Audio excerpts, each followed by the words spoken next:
Hi everyone, it's Karen. And I'm back today to give you a little look through my bullet journal. I had been using a bullet journal fairly regularly since, I think it was October 2016 or thereabouts. And I had found that in the last little while I wasn't using it, towards the end of 2019. I just wasn't using it very much, and I switched over and started using, on the 1st of January, I started using a Hobonichi Techo. And after using that for almost 5 months, I'm finding that it doesn't have everything in it that I want. I was starting to accumulate lists, and I have little post-it notes everywhere and all kinds of little to-do lists and to-buy lists and lists galore all over the place. So I thought, I just want to get back to my bullet journal. I missed it. So I thought, it's mid-year, mid-month, I don't care. I'm just going to jump in and let's go. So for this, I'm using my Leuchtturm 1917, and I've used that for all of my journals. There is a bit of a problem with a bit of ghosting on the pages, but I'm okay with that.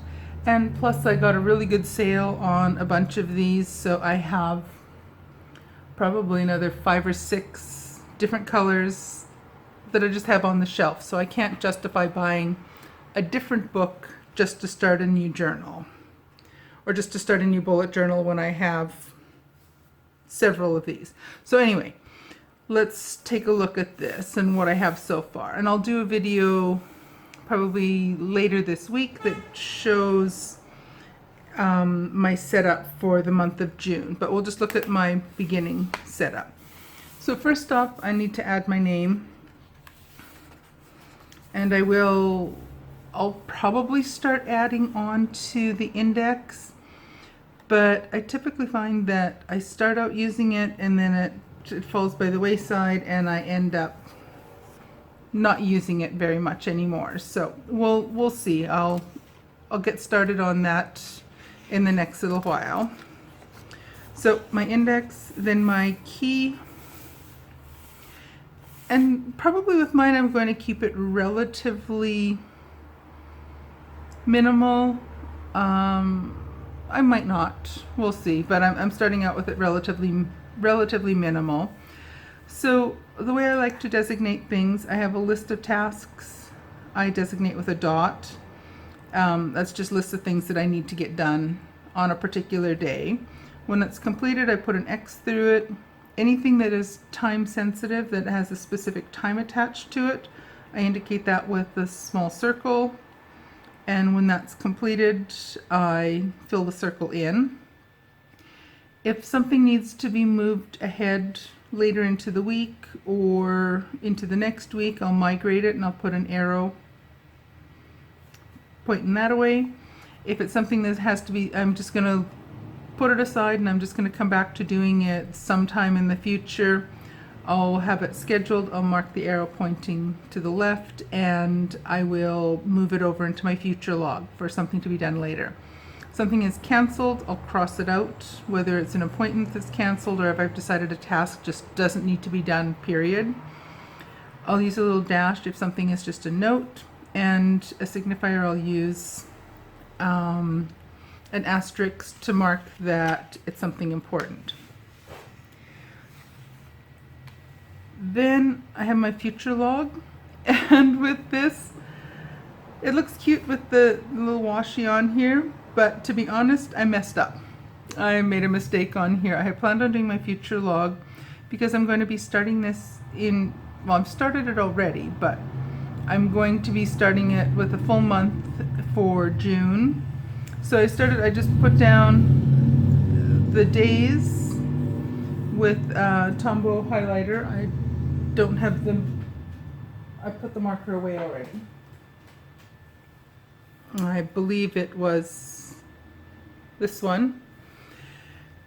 And So I put the Sunday, Monday, Tuesday, so on there. Then when I went to write the months down, I put June, July, August, and then I was thinking, okay, September, October. I realized I made a mistake. So what I ended up doing, because I had written them down wrong, I found I had some yellow washi tape, and I just used a little bit of whiteout on the months I had written down incorrectly, put the washi tape over top of it, and then covered it up. So if I hadn't told you my little secret, you wouldn't have known that I had made a mistake there. But anyway, what I plan on doing with this is when I get an email, for an example, I have an email for something for back to school that will be, I think, on the 20th of August. I'll mark it down on here, and then once August gets here and I do my monthly plan for August, I'll come back here and I'll say, okay, well, here's things that are coming up for August, and I'll transfer them over into the current, when it is the current month. What else was I going to say about that?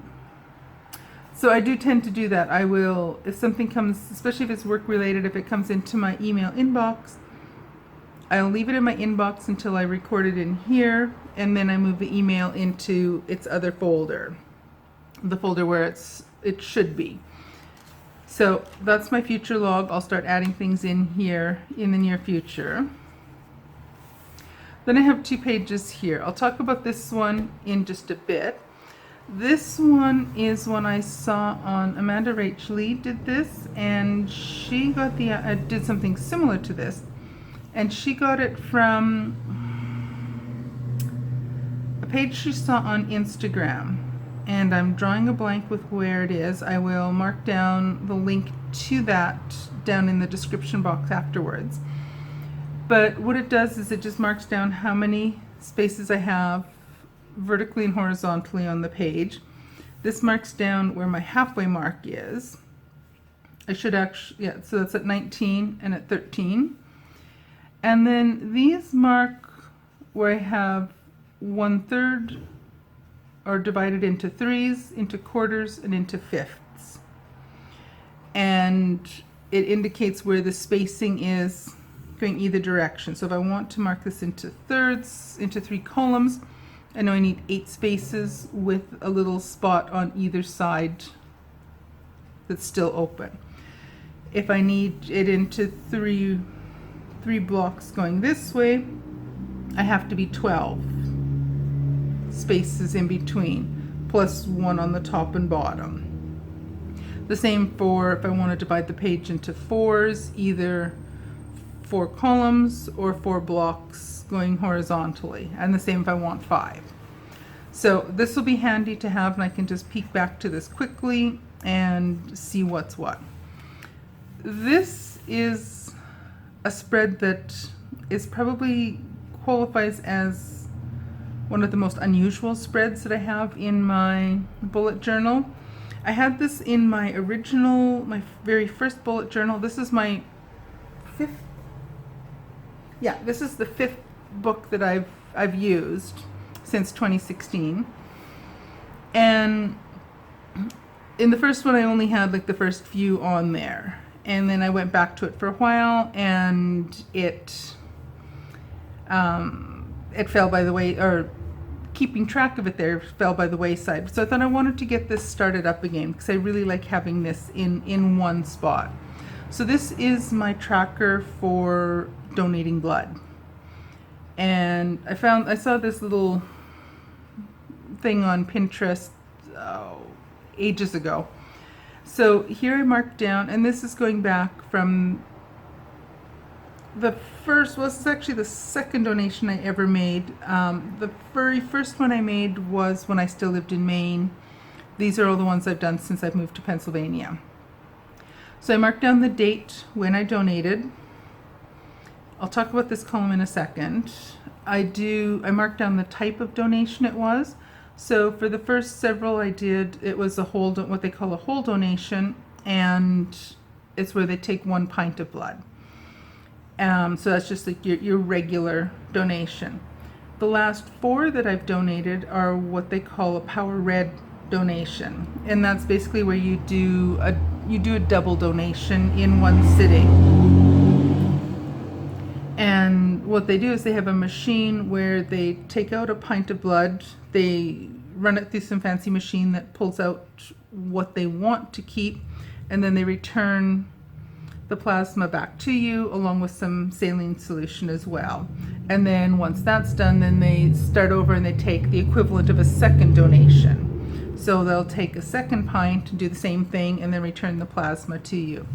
So with this, you can only donate, instead of doing it every 2 months, here you can only do it every 4 months. So you're giving twice as much, they give you twice as long to recover from it. This I just wanted to mark down where I did the donation. So the first three were our first place we lived in when we lived in Middletown in Pennsylvania, and now the ones since then have been since we've moved down to southern Pennsylvania. This column is a record of my hemoglobin. When they do a little quick test of your hemoglobin level to test your iron levels, so that if you're anemic or if your hemoglobin levels are too low, you won't be able to donate blood. They didn't record it, or I didn't write it down. I don't have a record of the first 3 times I donated blood. Typically, as you can see from these numbers, for women, the normal range for hemoglobin is, I think, somewhere from like 12 to 15 and a half. And my hemoglobin is typically always on the high side. It's been like that since I've been young. If I ever come up with a test and they say that I'm anemic, I'm going to be very frightened because I know I am incredibly sick. I've never had a problem with anemia, thankfully. And my hemoglobin levels are always on the high side. They're always 14 point something, like the upper end of 14 point something, and to 15 and over 15. So for example, the last 2 times when I donated earlier, a couple months ago, it was 15.5. Before that was 15.7. So it's something I want to keep track of. And if the numbers, so like I say, these last 2, 15.7, 15.5, are at the absolute high end and a little bit above the normal range. So I do want to keep track of this so that I can talk about it with my doctor, and if it ever comes to the point where he's concerned about the hemoglobin levels being too high, then he will refer me to a specialist to look into that. But I do like keeping track of this so that I can let him know what this, and keep tabs on this with him, so that if it ever does continue to escalate and doesn't stay within a proper range, then we might need to do something. But right now he's fine with the levels that they are. Otherwise, I'm healthy. He's not concerned about it. So that's probably one of the unusual trackers that I have in my bullet journal. Then I have a couple pages here. I'll talk about this one in a second. This one is just a list of, it will be a list of gift ideas. Typically when I'm talking to somebody and they say, oh, I really like this, or oh, that'd be a really nice thing to have for, I'd love that. I'll jot down their name and what the idea is. Or if I think of something that I think that a friend or relative or family would like, then I can jot it down. Because if I just store it in my brain and say, okay, well, they mentioned that they really like this, by the time it comes time to get going on Christmas shopping or I'm out shopping, I will have forgotten it. That's just me. I know I will forget it. So I like to have a running list of gifts, and then if I get that for somebody, I can mark it off. This is a tracker for a knitting project that I'm working on. I started this ages ago. We're talking 2014. And I'm finally getting to where it's getting closer to complete, but this is going to be, it originally started out, it was going to be a small Afghan. I've changed my mind and I'm scaling it back, and it's only going to be like a wrap or a shawl to wear over my shoulders and be able to just wear across my shoulders like a small blanket when I'm sitting and watching TV. So our living room tends to be cold and drafty, and I like something wrapped around my shoulders. So what I'm going to do is I'm going to finish this off, and I'll hopefully have it ready by the fall and into next winter. So I'm planning on and I'm using for this, I'm using all of my fingering weight yarn leftovers that I have from different socks that I've made and all kinds of things like that.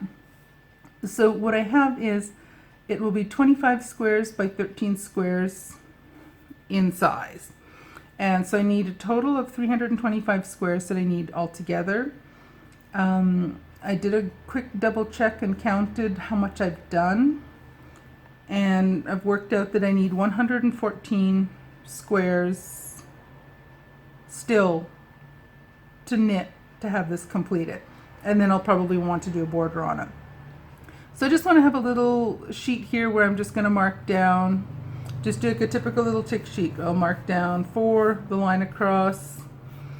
So each 10 of these, each of these boxes will have 10 until the last one will only have 4. And then this blanket will be done. This is still in progress, this little part of my notes, and I will jot down notes beside this. But what this is when I'm knitting it, each square generates 2 little tails of yarn that have to be stitched in.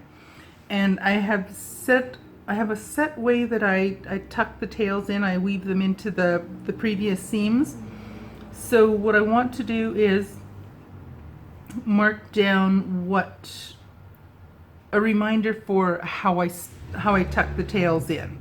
So I will fix that one up and add a little bit more to that one in a little bit.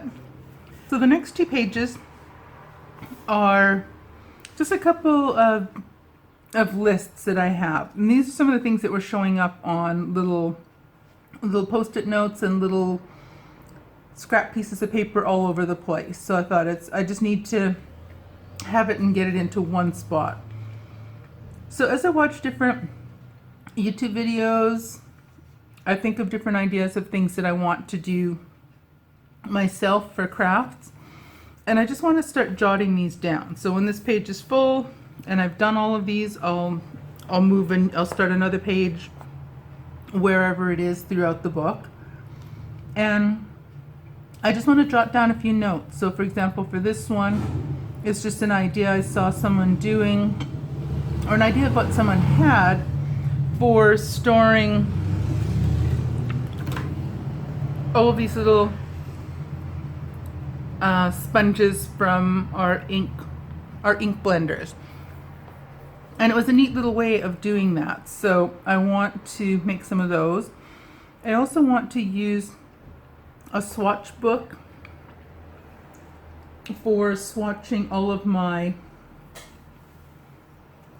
pens, all of my markers, all of my paints, all of that stuff.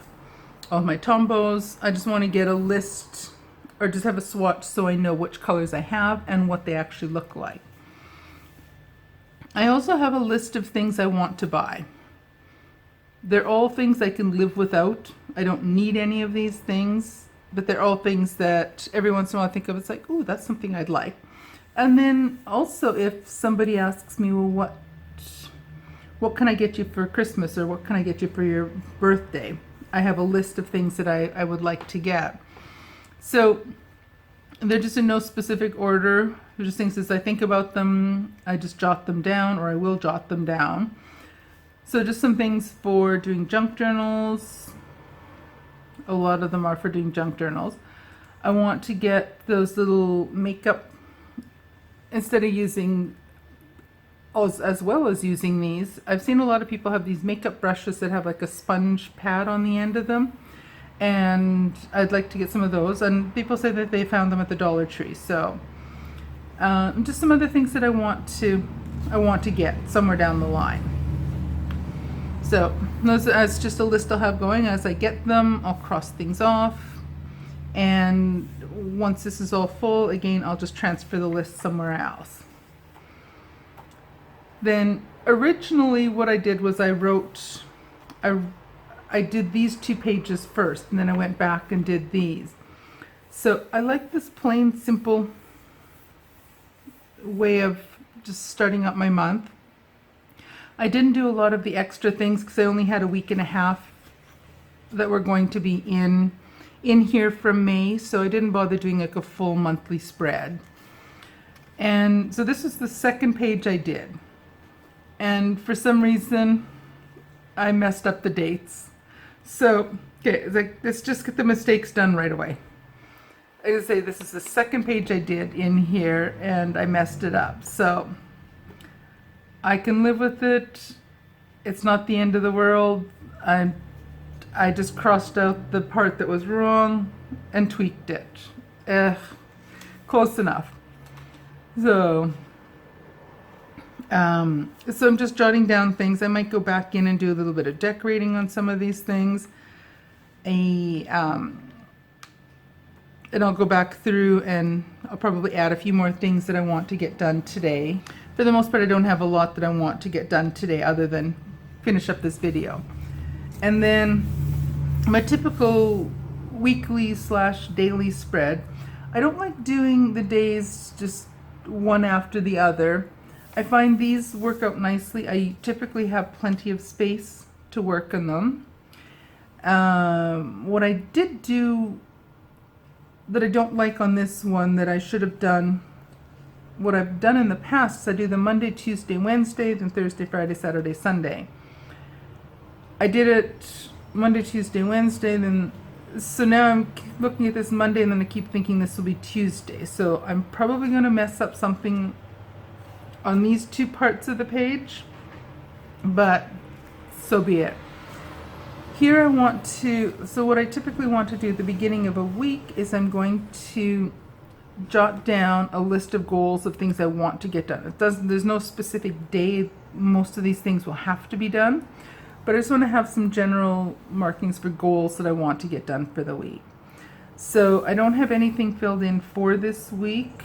The only thing that I have specific is I have a dentist appointment on Tuesday early afternoon, and otherwise we're still in stay-home orders, so I've got nothing to do other than the dentist appointment. That's the only excitement for the week is to get out for. That's kind of sad saying my excitement for the week is I get to go out for a dentist appointment. But so that's my typical week, and then I have some things that I have pulled aside for notes that I've made for things that are coming up in June. So what I'll do is I'll put a June page here, then I'm the same as I have for May. I'll pick a different color as my accent color for the month. So I'll put June here, then I have some things for what I want to get done for the month. Then I'll do a monthly layout, and then I have a few other pages of trackers and things like that I will be adding in here. But what I'll do is I will come back and I will show you those later on this week. I will do another video. Oops, I forgot to put those guys back in. I will come back in later this week once I've set up my June spread and show you how I have the month of June set up. So there we go. I'm back in my bullet journal. I will say I have honestly missed using my bullet journal. I like the Hobonichi, but it just wasn't quite the same. It was missing those little bits that I was used to. So there we have it. My midway through 2020, starting up and setting up my new bullet journal. Alrighty, everyone. I hope you enjoyed that, and I'll be back a little bit and show you another video in a few days on what I'm doing for June. Alrighty, take care, everyone. Thanks for watching, and I will see you in the next video. Bye now.